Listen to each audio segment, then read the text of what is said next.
In November, the defense startup Anduril Industries released its latest autonomous weapon systems, Roadrunner and Roadrunner M. The Roadrunners join Anduril's suite of AI-powered unmanned products that are shaking up the defense industry. Since it was launched in 2017, Anduril has found success as a Defense Department contractor, selling autonomous vehicles and the software that powers them. Today, the startup's technology is being used across multiple branches of the U.S. military and in both the Ukraine-Russia and Israel-Gaza conflicts. The company was recently valued at $8.48 billion. Anduril was created to help build a new type of military to meet the demands of a changing battlefield. We are in a position where, over the last decades, we have built the wrong things. We need a different kind of U.S. military and a different approach to military power. Anduril, I think, is a healthy revolution for the defense industry.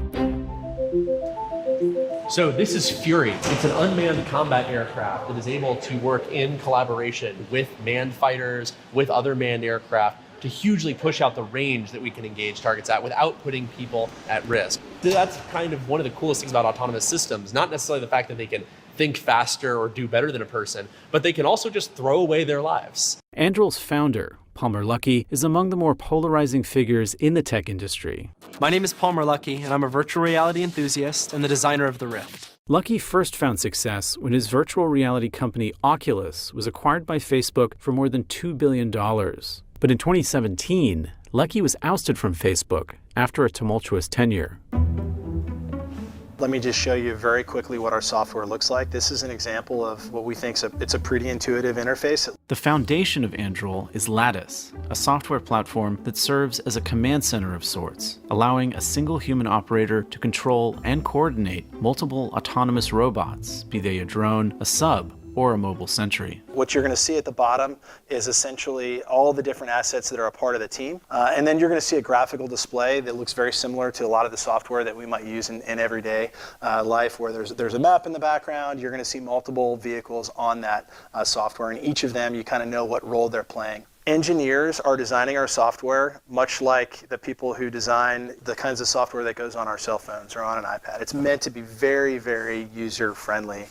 Hardware-focused defense companies, that hasn't been the approach. The U.S. military likes to buy things. The whole contract mechanism is set up to buy things. And just now, I think, generationally, culturally, they're starting to catch up to the idea that a software package can be just as powerful as the thing that it comes in. But Anduril's tech isn't the only thing that sets it apart. The startup is also pursuing a business model that borrows a lot of inspiration from the tech world. The way that the traditional really large defense companies are set up, when they take risk, the market actually frowns upon that risk being taken. We are designed completely differently as a company. We are designed like a high-tech company. The set of investors that we have, and ultimately, hopefully when we're a public company, it is expected that we take risk on. Anduril says it's taking bigger risks because it's betting that the way we fight wars is changing rapidly. What we're dealing with right now is a disruption created by technology, created by the threats that we're facing.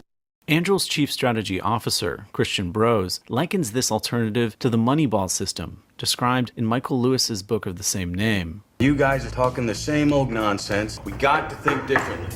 In Moneyball, the Oakland A's attempt to put together a baseball club on a budget by employing computer-generated analysis to draft its players. Similar to baseball, you have to come up with a strategy that is low cost, that's going to allow you to build an affordable, sort of scalable approach that's going to be successful. For military terms, it's not relying upon traditional military systems, that come in very small quantities, that are rather large, very expensive, very exquisite, hard to produce, hard to replace, very manned. Going the opposite direction and relying on larger and larger quantities of smaller, lower cost, more autonomous military systems that you can produce very quickly, you can replace very quickly. Anduril, I think, recognized that there was a gap in what some of the big primes were doing and sought to fill that gap. Thinking differently about defense is something that's hard to do if you've been very successful working in your particular way of thinking about defense.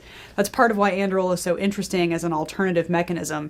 Since the end of the Cold War, America's defense industry has undergone considerable consolidation. In the 1990s, the U.S. relied on 51 primary contractors. Today, that number is just 5. Lockheed Martin, Boeing, RTX Corporation, Northrop Grumman, and General Dynamics.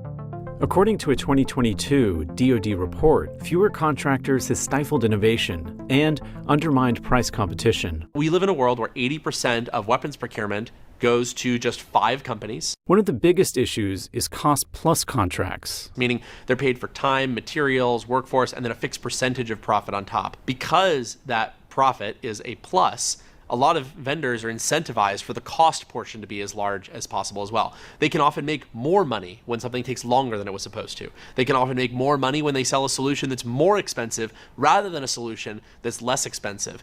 And this wouldn't be a huge problem if there was real competition. Anduril is carving out an alternative pathway to secure DoD contracts by buying up smaller startups and small to medium-sized businesses. So when Anduril looks at buying companies, we typically want to buy companies that are quite far along building something that is differentiated, that is far ahead of what we have, and that would be difficult for us to catch up with. And so what it really comes down to is, do they have something that will become much more valuable when paired with our core product, which is Lattice AI?